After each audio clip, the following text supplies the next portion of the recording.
বন্ধুরা তোমরা কেমন আছো? আশা করছি ভালো আছো। তো যাই হোক, আমি তো ভালো আছি, তবে মানসিক দিক থেকে খুব একটা সুস্থ বোধ করছি না। কারণ কালকে রাত্রির থেকে প্রচণ্ড বৃষ্টি হয়েছে। তো আমি খুব একটা টের পাইনি, কারণ ঘরের দরজা জানলা বন্ধ থাকার কারণে অত বোঝা যায়নি। হ্যাঁ, বৃষ্টি হচ্ছিল শোয়ার টাইমে, একটুখানি জানতাম।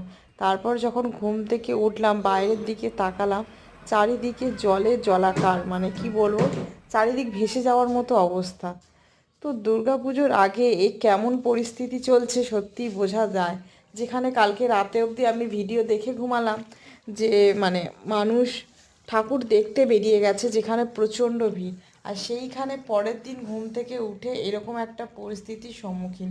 ছোট্ট দাতানের বাবা কাজে বেরিয়েছে, তো সেখানকারই কিছু রাস্তাঘাটের কিছু মুহূর্ত আমার সাথে শেয়ার করেছে। তার মধ্যে থেকে যেটা ভীষণই কষ্ট বেদনাদায়ক একটি ঘটনা, সেটা হলো একটা মৃত্যু সংবাদ। এটা শুধুমাত্র একটা মৃত্যু সংবাদ নয়, এরকম অনেক মৃত্যু সংবাদ শুনছি, কানে আসছে, যেটা খুবই মানে বেদনাদায়ক। মানসিক দিক থেকে সত্যিই ভীষণ কষ্ট পাচ্ছি। যে কদিন পরে বলবো না, আমাদের দুর্গোৎসব মহালয়ার পর থেকে শুরু হয়ে গেছে।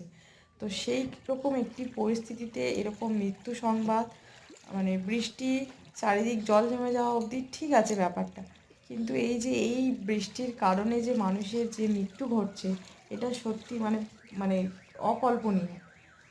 তো যাই হোক, মানে জানি না, এটা মৃত্যু মিছিল বলা যেতে পারে। এই বছরটা 2025টা এত মৃত্যু সংবাদ শুনছি যে আর মানে কিছু বলার নেই।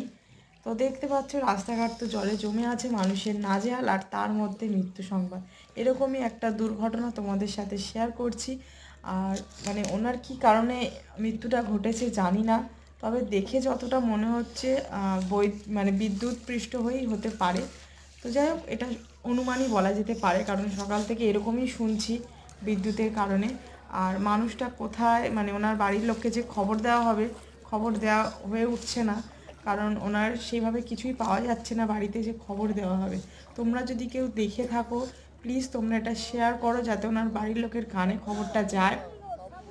আর এইটা যতদূর সম্ভব কালিকাপুর সাপুই পাড়ার ঘটনা। তো মানে এক্স্যাক্ট আমি তো লোকেশান জানি না, আমার হাজব্যান্ড যেটুখানি বলেছে আমি সেটুখানি তোমাদেরকে বলছি।